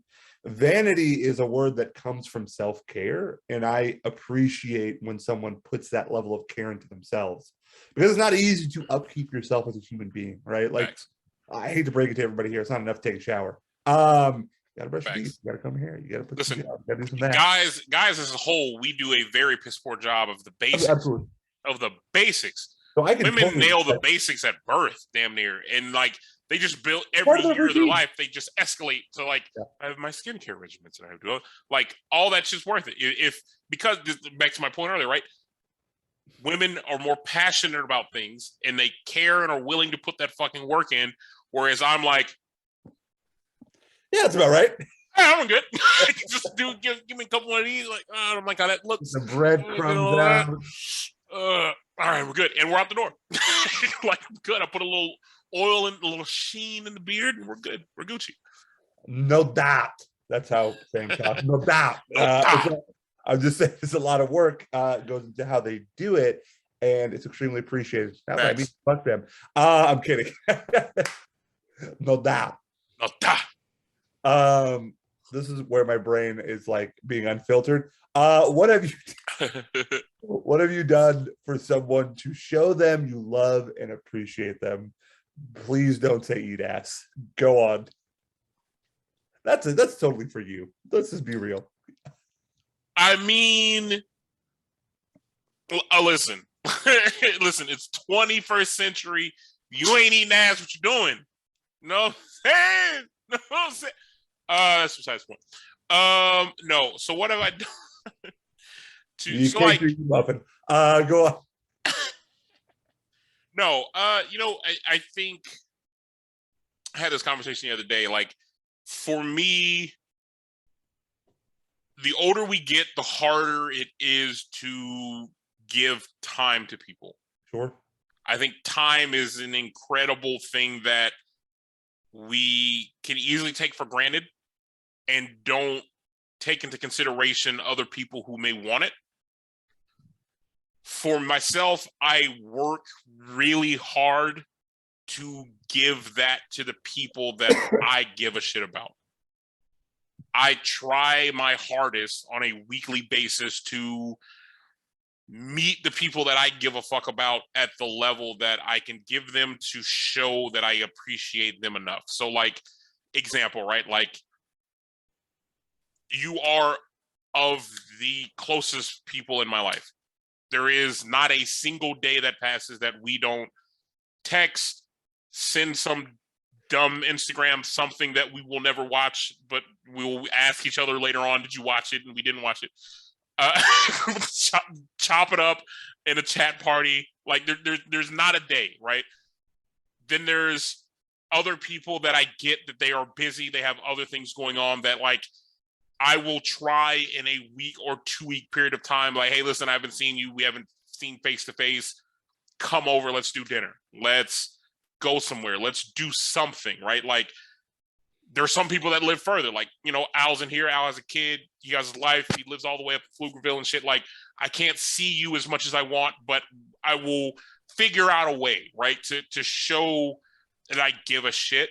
For me, that's my way of showing appreciation. I can't meet everyone where they need to be met. I can't give everybody something they need, but what I can give is time and that quality one-on-one, like, let's just bond. Let's just do something, us, whatever. Speaking of Al, I need to get you and Ashley out to the house. But like these little things, shut up, using my time. But these, that's my level, right? Like, I want to meet the people that I give a shit about and show them that I care. And whether it is I'm cooking for you, whether it is we're playing poker, like whatever it might be, just that togetherness. We're kissing. We're not kissing, dude. We're not. It's not a. Oh, not right now. Ever. Too sweet me. I will never. We're done hanging out. Listen, I think we hang out too much now. I think it's very clear on this show. I'm not doing that. You're not Scott Hall. I will only too sweet for Scott Hall. You're too sweet for Scott Hall right now. No, I'm not. You're doing it to me to be weird, and no one in the show likes it. We've lost a viewer because of it. So the moment you said my name, we lost like 4 people. Clearly, yeah, for like Nabeel, tick, tick, tick, tick, tick. I was like, all right. We have an analytic tool to tell like words we say and how it responds, and for the whole first season, your name dollars. Everything. Okay, but what about for someone you're in a relationship with? How does that differ? Because that is given, right? Your time 100%. 100%. I mean, your time is to some people not your own anymore. Facts. So I mean, when the relationship comes, it now becomes proving that I'm prioritizing them over everyone else. Sure. Because to the same point, right? Like, my affection or appreciation towards the people I give a shit about is giving them my time. So if we're in a relationship, I'm giving you more of it. And if what that looks like is going to be different, right? Like how they might perceive me giving more of their time, especially in the earlier part of it, right? They might be like, well, I only get to see you twice a week. I'm like, well, I only get to see my friends like rarely. Like, you're seeing me twice a week is more than I'm seeing anybody else. That's what I can give, right? But it just becomes the prioritizing of, I'm asking you first on my free time, what are we doing? what's going on? How are we hanging out? What's the deal, right? Like I'm giving you more of that window and more of that approach. Bro, your time don't mean shit. What are you doing to make the opposite sex happy, man? What? Get off of your stool. Nigga, I just answered you. What you mean? It's my time. I'm giving it to you. I can agree with Sam here in so many words. I think just going out of your way in certain thoughtful measures. Mm-hmm. Hey girl, get the fuck up. We go to Buc-ee's. Just sending flowers or just having thoughtful ideas or just surprising in some way to show that, like, hey, like, what have you done for me lately? Janet said, "What have you done for me?" Just so I don't get to that question, I constantly try to think of ways to, I don't know, make them feel like every day is a nice surprise, or not every day, but there's always a surprise somewhere, or I'm thinking about them. Keep them off kilter, Exactly. Yeah. And I'm sorry, I shouldn't say as an everyday thing. That's not a standard. That's not realistic. Yeah. That's not something you want to give to anyone. It's not healthy. But to go out of your way in certain ways, whether it's being adventurous or showing you care with a gift or flowers or whatever, like a woman, I don't understand it. But like you get a girl flowers sent to their work with like chocolates or some shit, they melt. And it's more of a thing that's like bragging right. It's like to be old school, but also show all these other bitches like y'all man ain't shit. He don't buy you nothing. Exactly. He ain't nobody. It works like a charm. But also it just makes them happy. And that's ultimately, like, things shouldn't make you happy, but it's really the way you think about it is the thoughtfulness is what makes them happy. And it makes you happy ultimately to do those kinds of things. I mean, I'd never lay my life on the line. If that building's burning, girl, you better go out the window. No, I'm kidding. But that's kind of what I'm thinking. But obviously Juan is too cheap and all he has is a shit time, which is like, bro. I mean, my time is that. That's what I'm saying. You're like, 34. You've had plenty of time. Trust me. You ain't going anywhere. That, right? You would think that, right? You're not some prophet. I'm the savior. What are you talking about? The savior, Billy Isaac. Platinum Perkins. The champ, baby. Double platinum, baby. You ain't double platinum. Who gives a shit about double platinum? You ain't nothing. I'm your savior. You ain't shit. Do you want to get to the Father? You have to come through me. That's all Bro, I'm saying. I'll send you to your father. I'll send you to your father, right? I've already been to my father. He lives in Carson, California. That's where Jesus lives, I guess. I feel like it takes that to being original plus being old school. I think being old school always works. Like it's always 100%. Like a plus, right? Like there's a reason why that old school stuff is like so tried and true. I totally agree with it. Yeah, I mean old school. Oh, sorry. I feel like old school is is the thing that kind of gets like shit on by the unappreciative woman. Like there's this, I don't know, say unappreciative. I don't know. I mean, I'm thankful I've not experienced a woman who was not appreciative of certain old school things, whether it's like holding a door open, flowers, blah, blah, blah. I think the independent woman era contradicts the old school era of a man. Because there's a lot of, I can do it myself. I don't need you to pay for me. I don't need all that. That can easily get overshadowed by the old school approach. But for me, it's like, listen, I have no problem. If I'm taking you out on a date, I intended when I asked you to pay for it. I'm not gonna sit here and go Dutch, right? Because back to my time, I'm giving you this time. Let me treat you. Let me give you an experience. Let you enjoy your night, and you don't have to worry about the financial burdens of it, even if you can afford it. Because if you can't, great. I can't imagine. And if there's a girl in this party that thinks this way, or not thinks this way, I shouldn't say that. That's demeaning. If there's a girl in this party that's like a real active feminist, is it not like just too much energy to be that way, to constantly battle? It's like don't you feel like you just give in? Like, just give in and let somebody, because I'm that way. I hate it when people pay for me on certain things. Oh, I know. But it's like, at a certain point, I'm like, this is exhausting. Okay, just buy this, whatever. Like, I don't like letting people, like my friends buy me movie tickets. Like, on this, I will buy the fucking movie tickets because I just don't want to feel like I'm some useless piece of shit. So I get it, but at some point in time, it's just too much energy to think about or to put into. So I'm curious if like old school with the right guy doing it for the right reasons is 100% valid. Yeah. One can talk about my feminism. No, girl, you talk about your feminism. Yeah. First off, I find that contradictory that you would have a man talk about your feminism. But he's a bitch, so It's real. I get it. I mean, even with K-Dot, there's definitely been. I want to. Here's K-Dot. Here's what I want to do. I want to do all the right things, old school, for all the wrong reasons.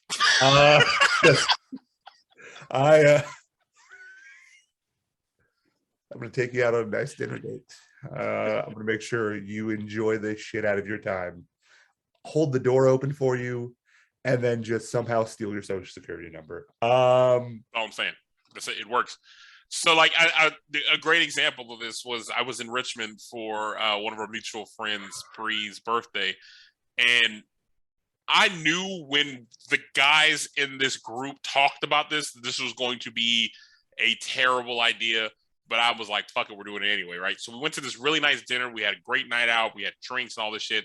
And literally how we coordinated this, and none of the girls saw this happening, is still mind-blowing to me. But there's 3 guys in the group. We all was like, we're paying for dinner. So we all like slipped our credit cards on the table, handed it over, paid for it. So then like we were going to leave and the girls was like, we haven't paid yet. I'm like, no, we took care of it. The look on every girl's face at this dinner was like they were ready to strangle us. Like, I cannot believe y'all did this. Why would y'all do that? We gotta pay. We gotta split it. Did you do this? Just ironically? Too sweet, me, bro. I didn't do that. Nobody does that. Literally, here I'm gonna tell you. Every one of their, just to their forehead, too sweet.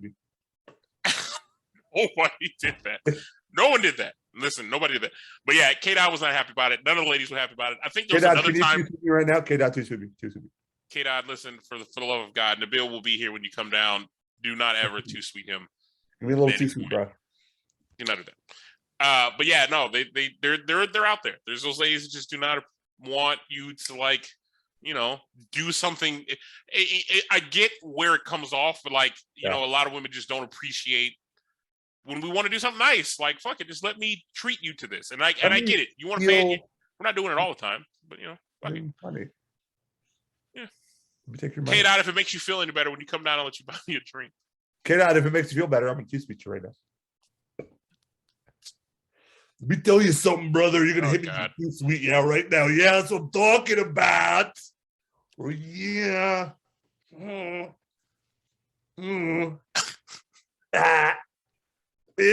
you do an entire episode with your Macho Man glasses? I think we're having a wrestling episode, I guess. I think we are having a wrestling episode, yeah. We're going to do it with the Macho Man glasses. Yeah. Yeah, bro. We got to get a guest for that one. That's going to be fun. Let me tell you something, brother. I'm going to see your beaver. I'm not letting you see my beaver, man. That's weird. That's a show. That's the rap right there. My pop says you sound constipated. That's how Macho Man sounds. And okay, people deal with constipation. It's normal. Real. Normalize it, bro. It's real.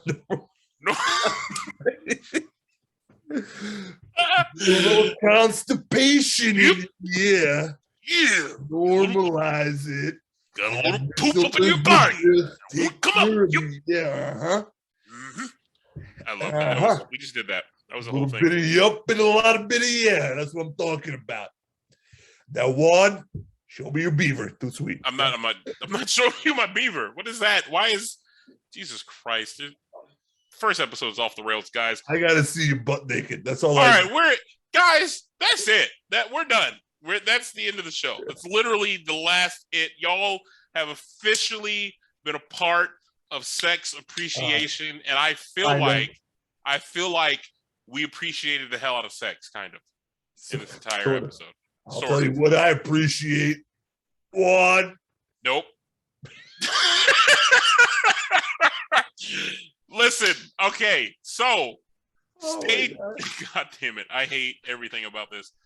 Oh, Let's see. What do we got next on the docket? This was I the don't know. situation.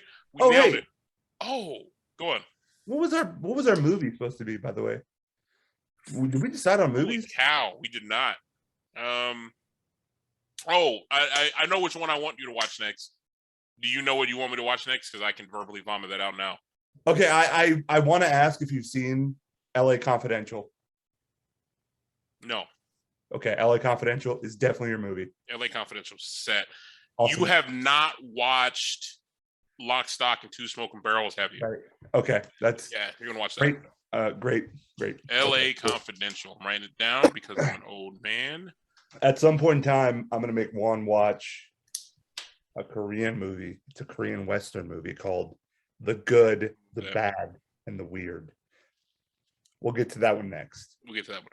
So our next episode, and Carl's custom creation, Pops, I want to get with you, man. I want you to be our guest on next week's episode. We're doing the gentleman's episode. Okay.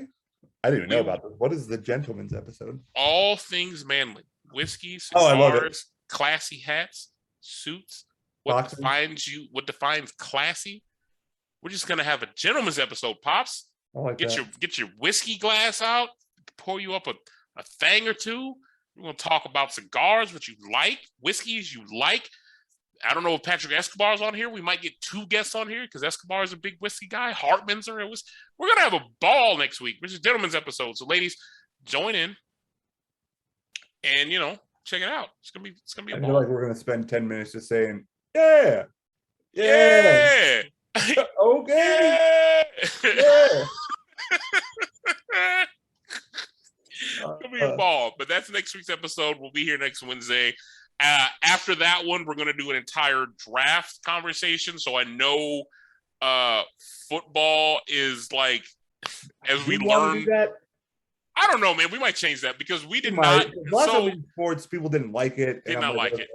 Didn't like it. We did our very last episode was a sports episode, and literally surprising to all of us, might have been the worst episode we've ever done. Literally, viewership goes. I thought we did a good job. I mean, viewership, we had people, but the feedback.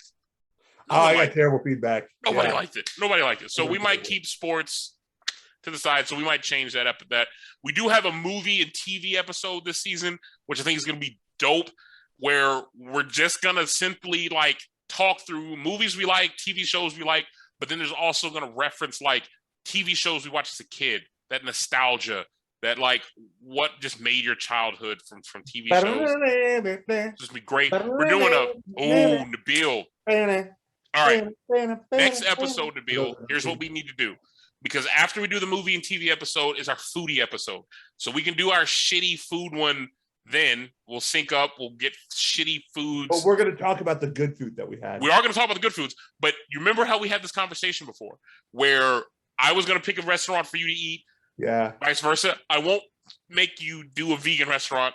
I'll do you better than that. I'll just find a restaurant you've never been to, tell you to go eat at it and try it out. Vice versa. Okay. Right? Okay. So we have like 1, 2, 3. We got 3 episodes before that one. So we got basically 3 weeks to pick a restaurant for us to pick. By next week, let's have that restaurant, and then we'll tell the people. Do we want to go together to this restaurant and just check it out and try it out? Yeah, why not? Why not? Cool. Yeah. I do like the idea of us doing a episode with no topic. Just we're gonna go in. We have no idea what we're gonna talk about, but we're gonna talk. We're just gonna talk. That's literally I have our last episode. Our last episode is literally listed as a show about nothing. I think by the end of that episode, I'm hoping to get a little bit of Walter's beaver. You're not getting any beaver. There's no beaver on the episode at all. Aaron Hartman's having some eats. This is why I love Aaron Hartman. Aaron Hartman and K Dodd might be the only 2 females that I know that will drink bourbon and love it.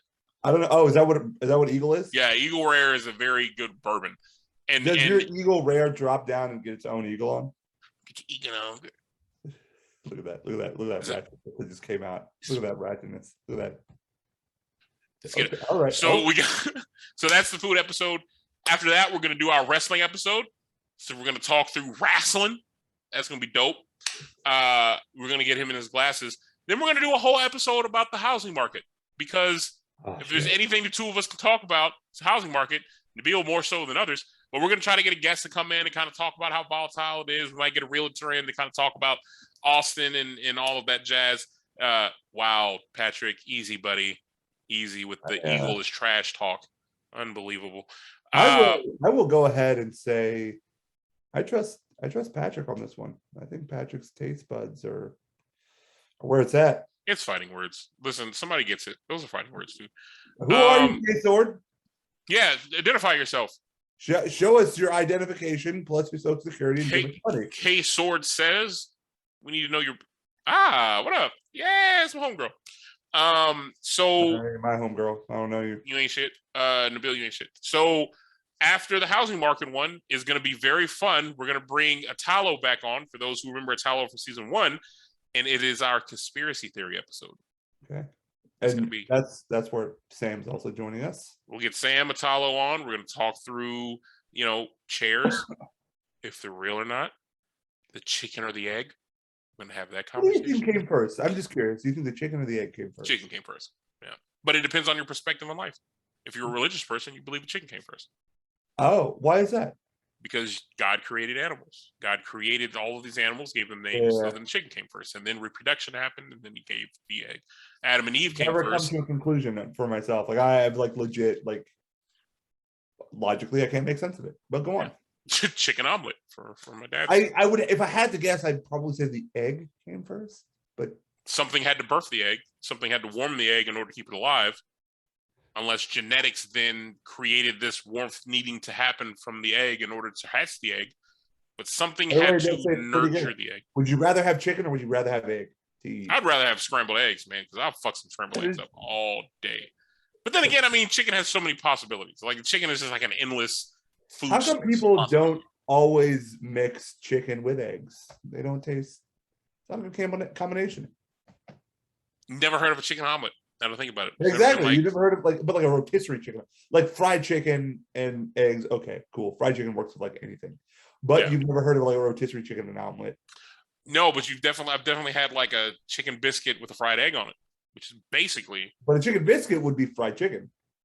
True, but you can do a grilled chicken. I don't think I've ever had grilled chicken. I think nobody would do it. Weird. I don't think anybody would do it. It's kind of gross thinking about it. So after conspiracy theory episode is my favorite episode of all time.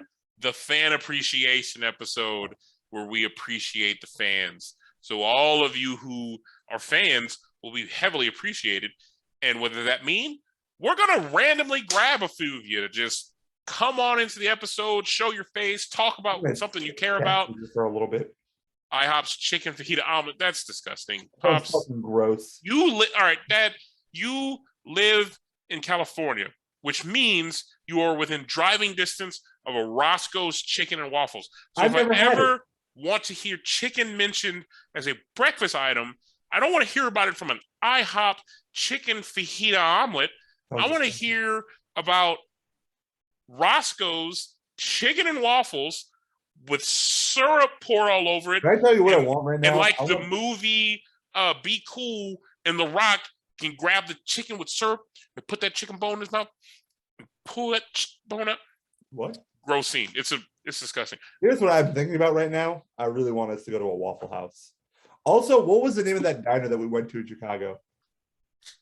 Oh, the great it was the greatest diner I've ever been to in my entire life. Great White Palace in Chicago. Listen, for those who know nothing about Juan Thomas, I'm letting y'all in. I love diners because of this dude. Juan Thomas is a diner aficionado. I love hole-in-the-wall diners. Every city I visit, I will Google to find what is the oldest standing diner that just gives you diner food. And here's the reason. Diner food. Like Costco, their dining hall. Not that, but real legitimate diners. Just cheap food, lots of it, unapologetic. You might get your food on styrofoam plates, but it's just a lot of food just cooked on a flat. It's just so good. So there's this place in Chicago called the Great White Palace. It has been coffee at diners. Coffee always slaps the fucking hardest. It's the best because it's the strongest shit. It hits. It's so damn good. So if you're ever in Chicago, Great White Palace is my favorite diner to date. So good. So damn good. And it was like, I think it was like $14-15 for just like more food than a human could possibly consume. It's bananas. I was But a happy fat cat. 100%. I think I took Adam there. I don't know if I took Adam there or not, but Adam, I know you were on earlier. If you're still on, next time you're in Chicago, he's not on anymore. I'll tell him. Next time he's in Chicago, he needs to hit up the We Great do White got to go House. to a Waffle House sometime soon, though. We do need to do Waffle House. Waffle House is also like clutch. I got to go to a Waffle House. After the fan episode, we're going to do music. An entire episode about nothing but the hits. The hits, nothing but the motherfucking hits. We're going to jam through music. What do you vibe to? What do you got going? Like, what do you like? Are there concerts that you appreciate? Who's better live versus hearing the music? That's the beats. Downtown, walking fast, faces fast, home now. And I miss you. And now I'm under. All right. Shut up. Shut the hell up. I just go to an Aaron Neville place. Talk about an iconic voice that lives forever. It's fucking Aaron Neville. But he's a straight thug. I'll fucking cut you right now. Gangster shit. I'll stab you in the fucking. And then we're gonna end our season on a show about nothing. So we still need to figure out what we're gonna replace the draft episode with. We'll get there. We have time. We got draft day. The draft day movie. And then when we do movies and this is perfect. When we do movies and TVs, this one we'll do our movie review of LA Confidential and Lock, Stock, and Two Smoking. When is that episode? That's going to be in 3 weeks. So we have Gentleman's episode, something that we have to figure out, and then movies and TV. Okay. It's going to be great. Guys, thank you.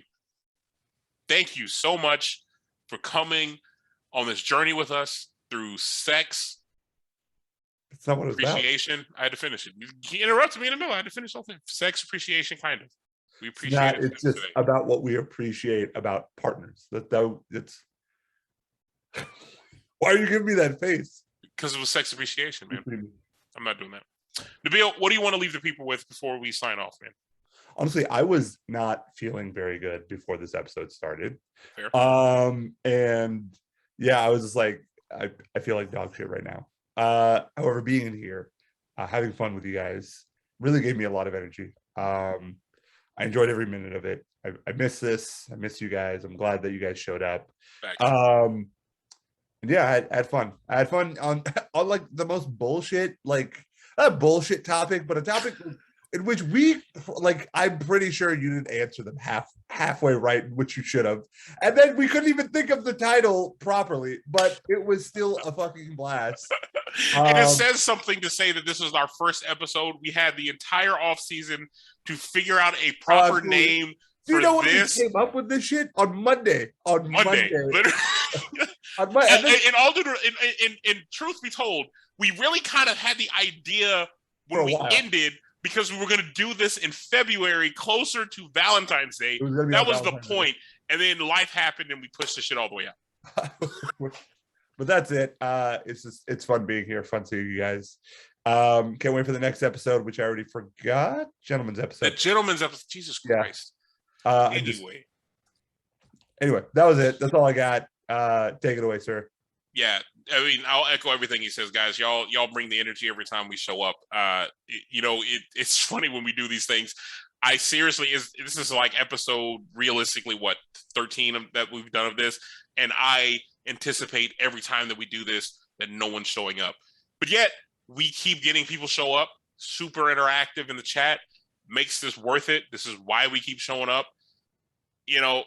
I'll say this, guys. Bring your friends and family. Tell your people. Send this shit out. Let's make a fun thing out of this. This is a great Wednesday night party. Every time we bring the noise, y'all bring the ruckus. Every fucking time. So he's too sweet. You know what? For Scott Hall. Fuck yeah, bro. Thank you. That was it. That was for him. R.I.P. Chico. R.I.P. Scott Hall. Guys, again, thank y'all for showing up. Carl's Custom Creations. Hit him up. Great sponsor. It's been rocking with us from day one. That's my pops. If you want a custom Yeti, he can do some really great work. Check it out. I'm drinking Jefferson Reserve tonight. I'm going to start shouting this out every episode. I take a photo on our Instagram page of what I'm drinking every episode. Check that out for my whiskey lovers. How I end every episode, ladies and gentlemen. Many people that you're going to encounter in your life are not worth your time. Some people are worth your time. But I can promise you one thing. Every single person you encounter is absolutely worth figuring that out. Until we meet next week, I am Juan Thomas, signing out. My host, Nabil, Big Body, Robody. We're out of here. Love y'all. Till we meet again. Peace. And we out.